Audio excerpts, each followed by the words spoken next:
comp because they couldn't do it, right? And I think both sides of that discussion were really interesting to hear. And I agree, though, that if you're not going to execute well, it can be a very tough time, which we kind of said from the outset of the draft. We just didn't think necessarily was going to get to that late game where Nocturne were going to be able to play it close. We thought the snowball was going to just be too large. Moving into the second draft, the Ryze, which was not picked because of LeBlanc, is still available here. But yeah. Interestingly. And we are going to have very similar bans by the looks of things. Nongshim remain on the blue side, and second pick remains with the DN SOOPers. Yeah, they just chose second pick after the loss, so we just ended up in the exact same setup here. It's the same position completely. Kind of crazy. But same bans, question mark, as just have to be a vibe, but instead the Aurora is going to be banned away. I think I would rather play against Vi than Ryze in this meta. I would agree. Let's see if the Soopers do, though. They have been bucking some trends so far. They chose second pick, so they clearly have an answer prepared. Just get that Cassiopeia That's out. what I was, that's kind of what I'm alluding to here is Scout did not have a great game one. I like the Anivia option instead. It was fun watching Zayas play yesterday, even if they didn't necessarily win. It's fun that stuff happen. Anivia went from being like completely irrelevant to relevant in 3 lanes. Real quick. Exactly. As we'll see the Nautilus picked up here for Peter super early on with this Cassiopeia pick rather than grabbing a prio jungler. It's kind of cool because the Nautilus is a bit of a pick away from Lehends as well. He absolutely loves playing the champion, so gives Peter a lot of agency in this game, as well as taking away an option from Lehends. But now they can actually just lock in a bottom lane. The Seraphine was banned in game 1. They could pick that one up as Sponge. Takes away Pyosik's Lee Sin. I am just shocked because it seemed like there's so many like 80 carries you could grab here where I'm like, the game is done. No one should win. Like they could have played Sivir, they could have played Ashe Seraphine, they could have played Lulu, Yunara, and been like, oh, good luck with Nautilus in that lane. And instead they just kind of went Gnar and Lee Sin, taking a page out of T1's book. Opting in to the blind Gnar. It wasn't on my bingo card. It's a bit of a strange one, as there is the Ambessa locked in, flexible between both Pyosik and DuDu. We'll see exactly where it is going to go afterwards. I don't think it's a bad choice, but it leaves me puzzled in the same way that not getting Ryze Pantheon in game 1 left me puzzled. They played through the LeBlanc really well in the early game, but I was kind of thinking it was a bit of a freebie. As we move into the second phase, surely DN SOOPers will remove some of those strong picks. Instead, going to continue to keep the focus on Lehends and his melee supports here. Yeah, I think the Leona is an odd one with both Nami and the Lulu available. It's pretty good with Lee Sin because it can set up Lee Sin in a lot of ways, but it also, I suppose, weakens an Ezreal pick, which is something that Taeyoon is definitely considering here in this second game. You could have just banned the Ezreal instead. Yeah, it's an odd situation here. Wukong going to be taken away from Pyosik here, as they do believe that DuDu is going to be piloting the Ambessa towards the top side of the map into the Gnar. It was in direct response to the Gnar pickup, so that does make some sense there. We'll just have to see. One final ban. Lulu, Nami, something like that. I think the Ashe makes sense. They can still play Lulu Yunara. Yunara's not guaranteed frontline, but it's still pretty good. And the Cassiopeia is so low range. I wonder what the choice is going to be for the DN SOOPers. Will it be saving counterpick for AD carry, which could be kind of insane? It is pretty interesting because I don't think Nautilus is ever going to be flexed in the jungle here. As the Yunara ban. So the Yunara is gone. There was a world where they could do something crazy and play Nautilus jungle and go for the Lulu pick themselves, but I think we're just going to end up seeing a bit of a boring scaling AD carry pick here. It's probably not Aurelia. Gnar? I don't think so. Could have been the top lane pick, though. And actually, Aurelia was a classic counter, but never mind. It's just going to be Nocturne instead. And so no flexing the Nautilus into the jungle or anything like that. It's just going to be Pyosik taking away that semi-global, which does make a fair bit of sense. And now, without the Jarvan on the table, they still get Sivir somehow. It's actually crazy. I don't even... How is this allowed? How is this possible to get Ryze Sivir with no Jarvan? And Taeyoon almost looks like he's still not even that interested in playing it. Well, there are things that outrange it, I guess, but not really. You're playing into a Nautilus lane, so you're feeling pretty good about this situation, this setup. Yeah. And there's no Caitlyn, no Jhin, no Varus, no Ashe. So and I don't honestly, it feels pretty good. I don't even think the itsy bitsy spider needs to come up the spout on this one. Well, any Anivia instead, and honestly, Anivia into Nautilus. This is the first time that we saw the Anivia picked up. I believe when she was in the mid lane, it was into a Nautilus that could just not do anything in that game. Like it just feels terrible. And now the Anivia is in the Nautilus's lane. Oh God! Well, I was Kai'Sa. Kai'Sa makes sense for this draft. I almost said Neela in this situation. I'm like, I don't know. Good luck with this one. Good luck salvaging this draft. Pretty weird draft at the start of things. And I think Nocturne were super greedy with their Lee Sin and Gnar picks, but they just go completely unpunished in this draft. And so they end up getting a Sivir Anivia lane. I don't really fully agree with the Nautilus priority that we saw in this draft here for Peter because it cost them a lot. And now they're playing an early, the early game Nocturne isn't going to be able to do a whole lot. And yes, you have the Cassiopeia counter pick, but there's just so much consistent damage on the other side for Nocturne RedForce. And they have also pretty good side lane power. Then Nocturne should be able to handle that decently well, but it feels like a different type of the same type of composition here. In the second game where you have some team fight power, but you kind of have to play through picks and all-ins. Yeah, I am a little bit worried about the Lee Sin value when there is miasma to be put on the ground as, classic Peter fan. Absolutely fantastic. I love that. Just go, Peter. That's all it is. Not even required to win. Just go out there and have a good time, Peter. And let's see whether he does do that here on the Nautilus into the Anivia. Oh, wait. No, he's just probably going to have a terrible time. But hopefully he still is going to be feeling good in his mind, even though the lane is going to be absolutely horrible. The DN Soopers still have a composition that can work together. See whether it does. We get on to the Rift for Game 2.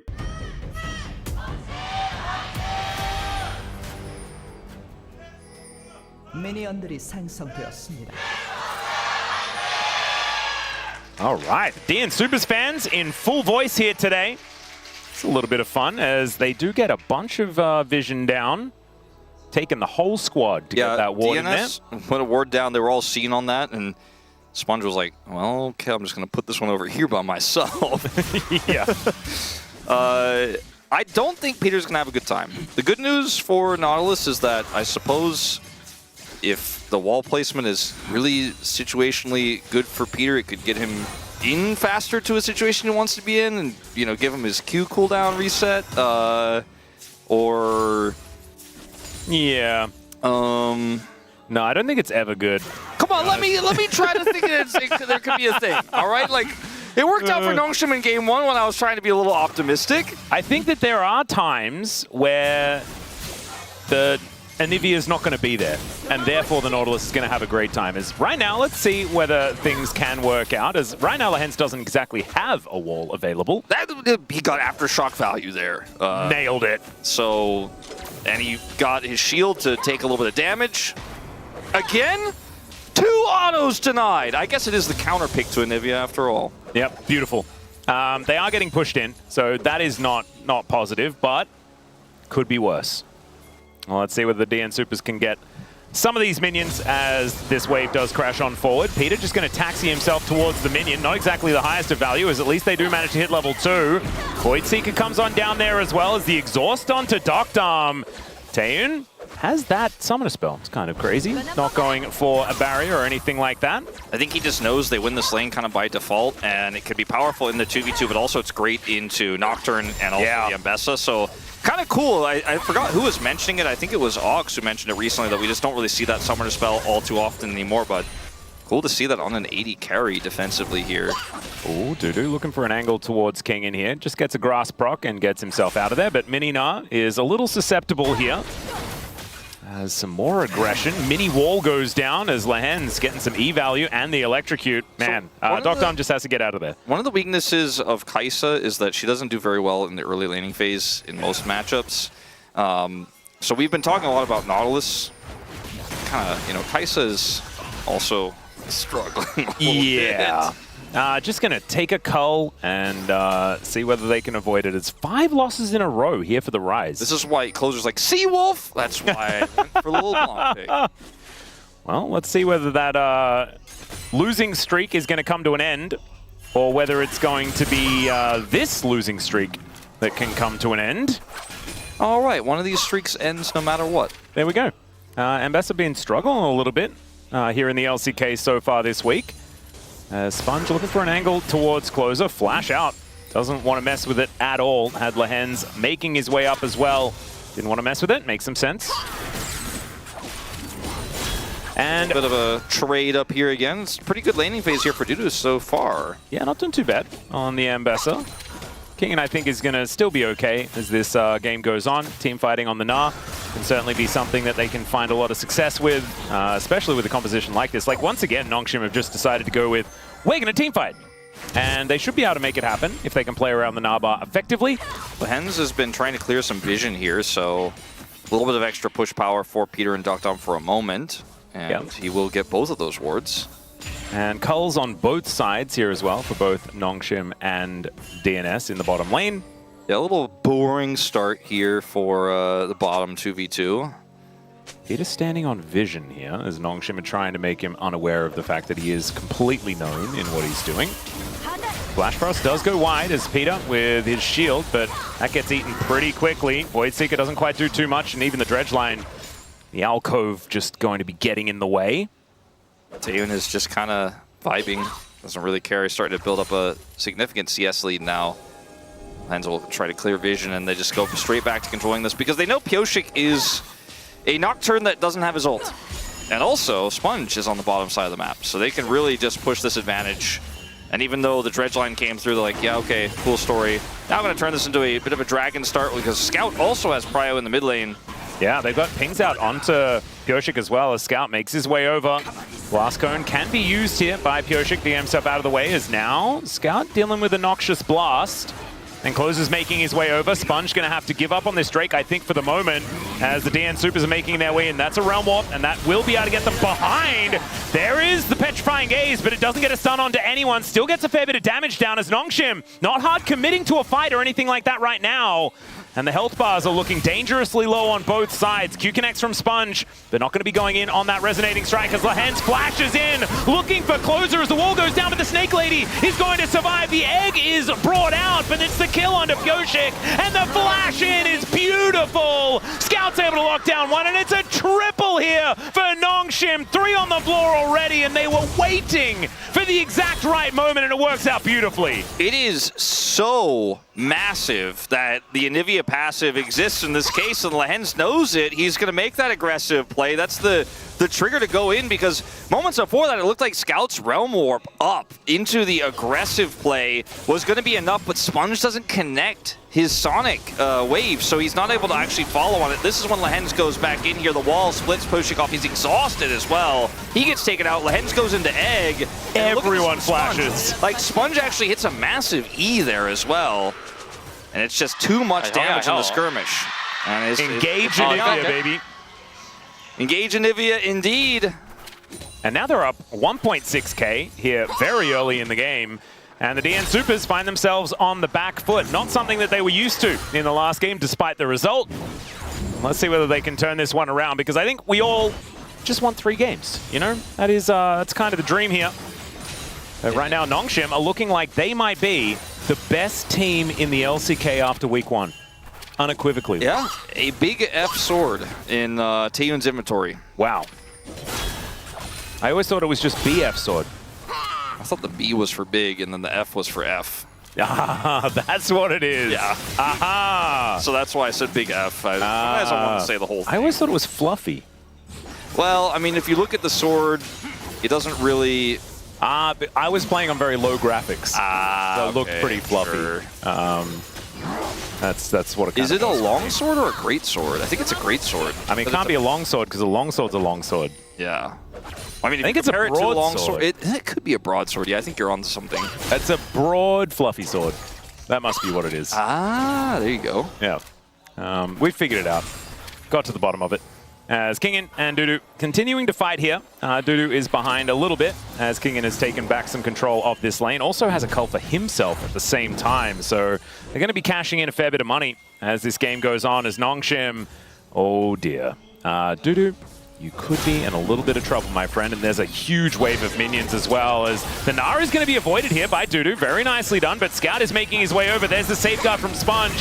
Doesn't quite find the Q, but this is still going to be a kill going over despite some shenanigans. Clozer's going to make his way in, though, as Sponge looking to try and get himself out. He is definitely dead, as the Realm Warp will allow Scout to escape. Sponge didn't have flash. If he did, maybe he could have flashed into the Realm Warp there. Oh, the flash forward, the Petrifying Gaze just straight up misses!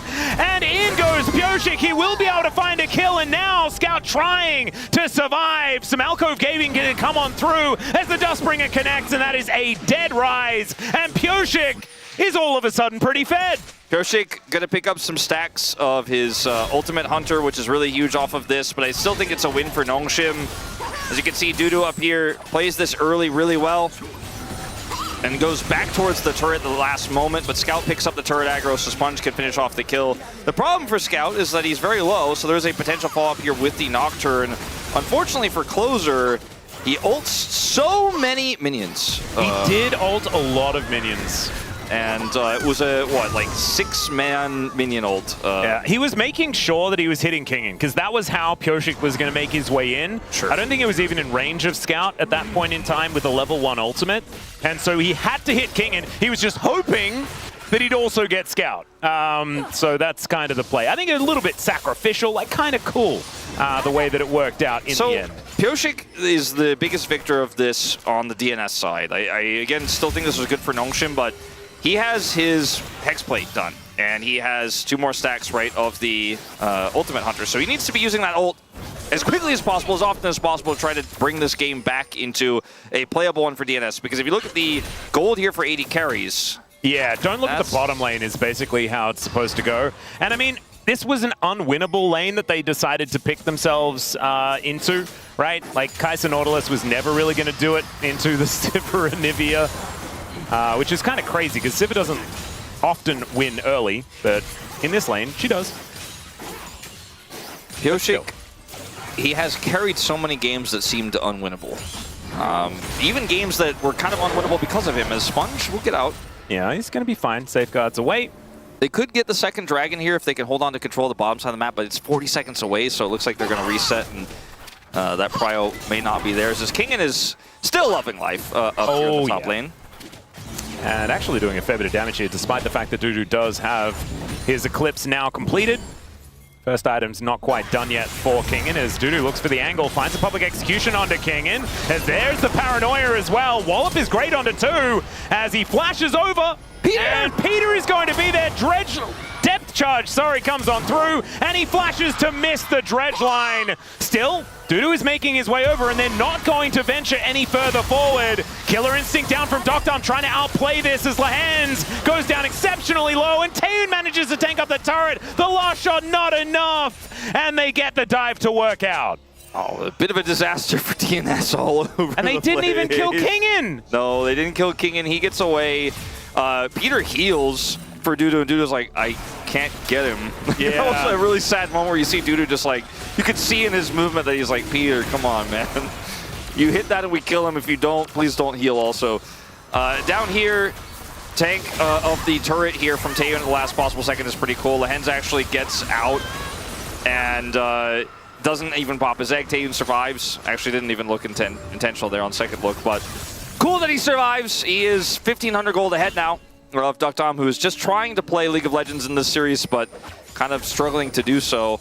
Yeah, it is next to impossible, and these waves will be eliminated in an instant, as Clozer is going to have to flash to get over towards Lehends. Does poison him here, as he needs to take the Realm Warp to get out to safety. The poison's ticking down, but it's not enough to kill him, and Lehends, he is on the verge of death so many times, or the verge of egg, so many times this game, and this time is able to keep his egg unbroken. He is having a great game, and this is very Lehends-esque, right? Where you're always in harm's way, you're always in danger, but sometimes either you find the engage or you bait them into a positive situation. As in this game, only the Cassiopeia is ahead for DNS. And the gold leads are relatively small on the top side of the map. It's just the bottom lane that is once again hugely problematic. The Kai'Sa not existing in a comp that has Nocturne and Ambessa is a little concerning because she kind of needs to press R with the other R buttons to kill somebody. In this case, Taeyoon or Scout, possibly Kingen.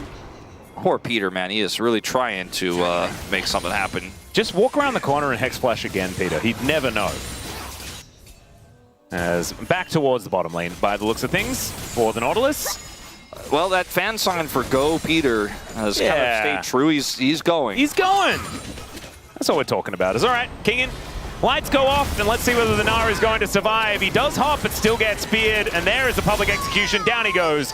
Kingen not going to survive this time, as now some crystalline overgrowth will be wiped out before the DN Soopers leave.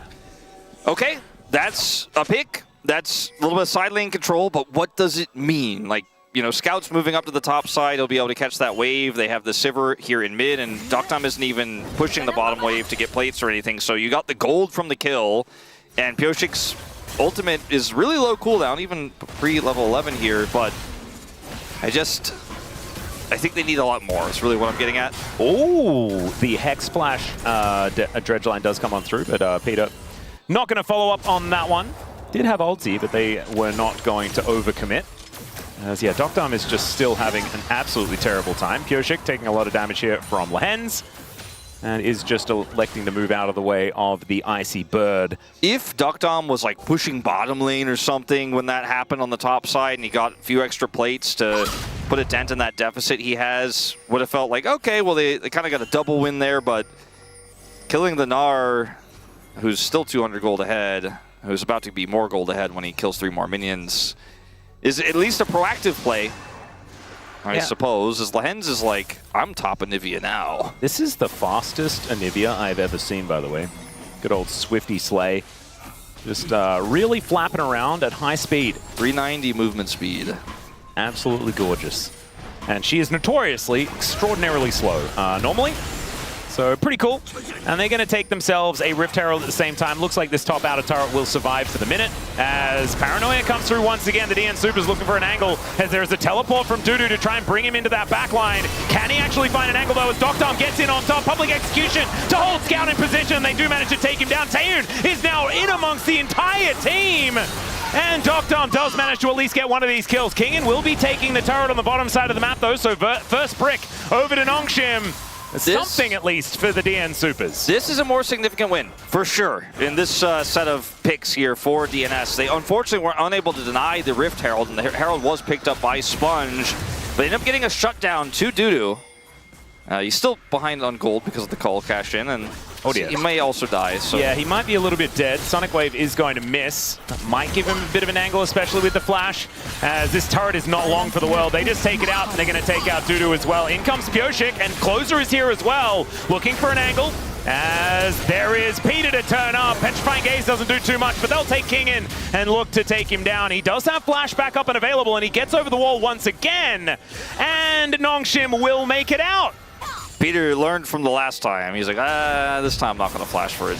Oh, and now Peter might be in trouble. Does have to flash out himself. And this is crazy. Herald, and this is going to be a second charge, I think, even onto the inner turret. How do they keep getting away with it, Wolf? And they just have so much map control right now. It's going to be so much plate money.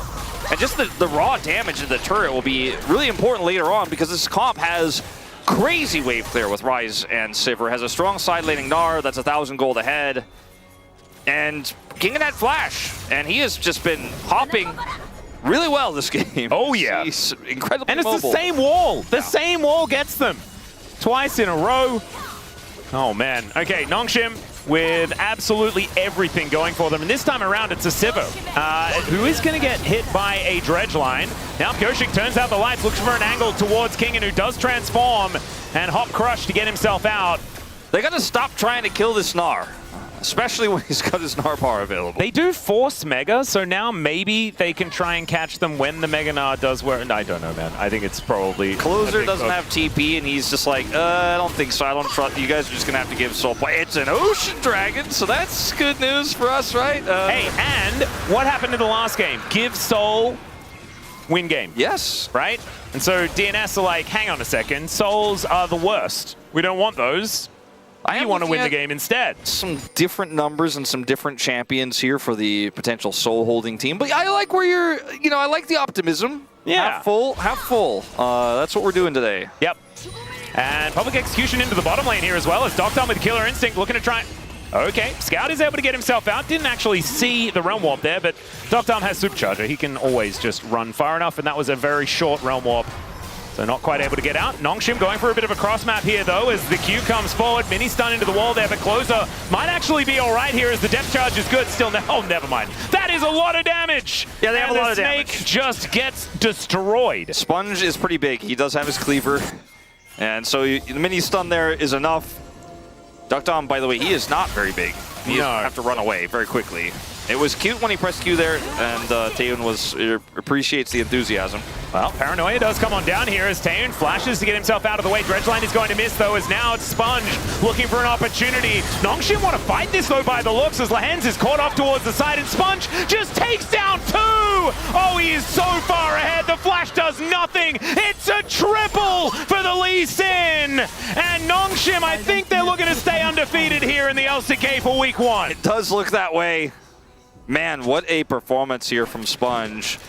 It was Owner who did this yesterday, where he's just like, yeah, nah, I'm gonna pick the Lee Sin, and it's just gonna be fine. And we were a little bit worried about it, but it worked out. And Pyosik has a really low cooldown on his ultimate, and he is proving that by forcing a lot of really awkward almost wins in these fights. Like, he's being proactive, but they're just way too far behind to be trying to force this. And the Ambessa was so late that they just kind of jumped into the meat grinder. Yeah. Not great. Nothing that they could do about it as well. Nongshim fans pretty psyched. 3 Gamer fans not so psyched. I saw Chronicler in the chat. He was not exactly happy about this one not going the distance. I was kind of hoping we go the distance. Considering the draft in game 1 was good for DNS, this draft I like significantly less, but I was hoping they could turn things around. Pyosik could pop off and we get a fearless game 3 where the drafts get even more interesting, but not looking likely. Yeah, not today by the looks of things. However, ain't over till it's over. The fat lady ain't singing yet. Clozer's going to match Scout's experience-ish with a finish of the Rod of Ages here fairly soon. There you go. And Nongshim looking to start off this Baron. It is going to be spotted immediately as Dredgeline brings Peter a little bit closer towards the situation. And Pyosik, he just needs vision and he can make his way in. The wall just barely able to move out of the way of it is Pyosik. But still, Nongshim have this one very, very low. And look, they're just keeping them out. DuDu wants to try and make his way in, though, as now teleports, bringing Clozer in. There's the Paranoia. As they just disengage immediately. Peter just trying to keep this one leashed as Pyosik. He goes in anyway. The kick comes out. Is he able to steal it? Yes, he is! Pyosik will pay for it with his life, and Peter is likely to go down, but they need to keep some Barons alive. As in goes Sponge, and over the wall goes deokdam. It was pretty cute, actually, but still not going to work out. And DuDu, the only Baron left on Summoner's Rift. This is the backbreaker. This is the end of DNS's chances here. 30 seconds on their carries to defend. They do not have to end right now, but they will open the base. And from this point on, you're like, okay, Kingen can't actually defend the access to the pit here, so Pyosik will get in with his ultimate. And then they actually focus the Baron down to set this up for him. It's a really well-played situation here by DNS. Good smite from Pyosik, but there's no way they can win the team fight, so it doesn't really feel like it's a big win at all. Just kind of a delaying of the inevitable as Sponge plays this into deokdam incredibly well, flashes on him, and takes him out. He's up 6 kills now. Yeah. The big fight between Sponge and Lehends for POM right now, I think, is really the most interesting part of what's left of this series.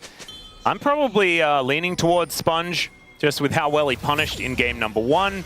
And then this Lee Sin performance is just kind of taking over the game. I'm looking at a 0-0-10 Anivia, though, which is Lehends being kind of crazy. And that first engage was psychotic, but it worked.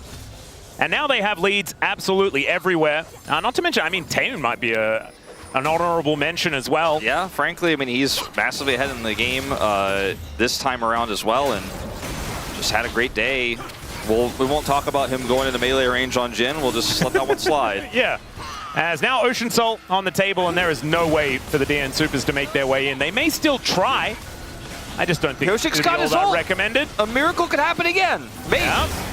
All right, there is a Gnar into the wall. Public execution comes down as the exhaust onto DuDu, and he just gets out of there. Now Lehends could just be dead, taken down to the egg immediately, and deokdam wants to finish it. He is going to be able to get there as there is the kick. Oh, the hook in midair! And Sponge is able to help secure a petrifying gaze, though, to take down the Lee Sin. And Taeyoon, oh, the poison was ticking, but it's not enough to take him out as they realm warp to safety. Teamfight loss for Nongshim, but they do secure the soul. And it's honestly kind of miraculous that DNS pull us off. Peter, not quite able to hit this dredge line. He's been hex flashing around this part of the map all day long, but the crux of this for me is not only do Nongshim lose this fight here, it's Ocean Soul they pick up, which is great for Gnar on the side. Honestly, pretty good for Sivir and Ryze too, but it's not the game-winning one. And as you mentioned in Game 1, Infernal Soul wasn't the game-winning one apparently either. This is a great hook from Peter. There's no flash for the Lee Sin from that kill on a deokdam earlier. They give a lot of gold over here. It's 1,000 gold that goes over to Clozer. And they didn't get the inhibitor, actually, after the Baron teamfight, when I thought that was just a shoe, and I hadn't even realized they only got 2 plates off that mid-turret, so there's no inhibitors down in DNS. This game is kind of interesting now. There's a lot of standing gold, Wolf. Yeah, and bounties as well. DNS has 0 turrets taken so far in this game. So if they can actually make it to a turret, which is difficult given the massive amount of wave clear that you've been talking about all game long, I mean, they could definitely make some money. But let's just see. Clozer does have his 2-item core done, as well as the Seeker's Arm Guard. He's been playing really well despite the situation, right? Obviously, he didn't hit the big ultimate in the top lane, but, you know, caught Kingen. We talked about it. They were able to make it work with Pyosik anyways. He's got a 2-level advantage. DuDu is gigantic. He has a large advantage. He has been spending a lot of time just farming because his team fights have looked pretty unplayable. Clozer is just half a level behind his opposition, but actually picked up a gold lead with that shutdown. Does have the Arm Guard in inventory now, so he's getting closer and closer to being a real threat here in these team fights. And if the fight goes pretty poorly for Nongshim in that, you know, your jungler gets picked off early or Lehends gets picked off early, or, you know, in some cases both, it does feel kind of playable. I think Nongshim should still be in a winning position in this game, but one more mistake and then suddenly, just like that, DNS could win this game. The fact that that inhibitor is still up, they weren't able to take that down, is the biggest win here for DNS, because they could delay this game, get this Cassiopeia a little bit stronger, try to play through this Ambessa a little bit more. They need to get deokdam some money, though. He is still exceptionally far behind. You can see, I mean, what is that, 70 CS or something like that? Close to 80 in favor of Taeyoon on this Sivir, who has just been slurping up minion waves all over the Rift. You can see 270 at 26 minutes is not bad at all. Just Sivir things, and Sponge here trying to help threaten this turret, but they're going to defend it. Cassiopeia can clear waves pretty well as well. I think this is DuDu or not DuDu. I think that's what this game is going to be about. I think that DuDu has been playing fantastically well so far, and I think if he finds the right public executions, if he's able to punish Nongshim effectively, then this could be a 3-gamer. That is what we're hoping for, ladies and gentlemen. Rod of Ages Seraph's Ryze that's difficult to kill, a Sivir with Spell Shield, who can almost just kite back and kill anyone who gets on top of her. She has Exhaust as well. I think there are some big maybes, right? Like some ifs. And like, maybe you could kill these carries, maybe you could pop off, maybe Kingen overextends, but I think in execution, DNS are not going to get that same fight they got, but if something goes horribly wrong, yeah, there is. It just takes one. Dusk and Dawn is done. That's 3 items for deokdam. That's a big deal. The 3 items that Taeyoon's put together are probably a little bit better, but still, DN Soopers are not out of it just yet. Baron spawning in 8 seconds time though, and Nongshim with so much vision control around this area. You can see DNS are really struggling to get themselves even into the jungle on this top side. For Nongshim, it's just don't let go. Don't give up control, but don't go too far. Just play it measured, and now look at all the vision that they got, the wave clear they have. This Baron is just going to get started up again, and this time, the steal a little bit trickier for Pyosik. They do have no vision, no idea. Yeah, Peter is now in an awkward spot as well. He flashes! The depth charge goes in, the dredge line there as well as Pyosik trying to stay alive. Public execution into the back line, and Taeyoon's already dead! deokdam though is tanking up the Baron, and the Q connects from Sponge. Beautifully done to take down this Kai'Sa. Now DuDu is possibly the next one to go. Dredge line is there, petrifying gaze onto 3 is good, but the health bars are going down so low, and DNS just not quite enough. They got the Sivir, but that was it. They got the Sivir. There's just so many threats in this comp. And for DNS, I honestly, I kind of feel like this was a little bit botched by Nocturne. They could have just tried to play on a turn on Baron. They actually set a trap and gave the opportunity here for this dive composition to actually get a kill. Sponge is definitely POM, by the way. Well. Yeah. He is actually 100% POM if they win this game, which still seems very likely. The guy is out of control good. He's like, nah, you don't get away with this. Nope. Good ultimate from Clozer, as you called out in the play-by-play, but it's not enough to change the tides. They're still alive, technically. Their base is still got its inhibitor turrets up. You know, Elder is still flippable. It's technically flippable. And Pyosik's got ult, he's got flash, he's got his smite. So we've already seen him get one big steal in this game. Yep.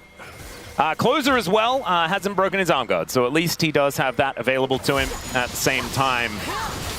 But he should get 16 relatively soon here. That's a Magi's for Lehends, ladies and gentlemen. Oh, no. That's the kind of game that we're in right now. I don't know if that's a good fully thing or stacked. Is that a good thing or a bad thing for Nocturne? I have no it's that kind of game, but like that kind of game means the kind of game where we're like a little bit unsure about the outcome. Yeah. Well, he is going to make his way over and look to try and block out DNS from this Elder Pit. Q connects here from Sponge. They are magnetic in this game. As Kingen is going to transform, possibly a little bit early. As he does just throw a drill towards DNS. Voidseeker does get a lot of information there as well, as Nocturne looking to siege instead. DuDu on a flank angle is decent. Angle is really good here. Oh, Sponge looking to try and do something here as Death Charge does come out from Peter. There's a public execution. They take down the Sivir once again. And there goes the Anivia as well. A 2-for-1. You take those if you're DNS. Yeah, this is another big botch here for Nocturne because it's a 2-for-1 as Elder is spawning. They're going to realm warp on top of it and try to rush this down. There's a TP here though. Yeah. Or Clozer. I don't know if they have enough time. I don't think they do, Atlus, and now they're in an awkward spot. I think they thought that they were going to get away with it.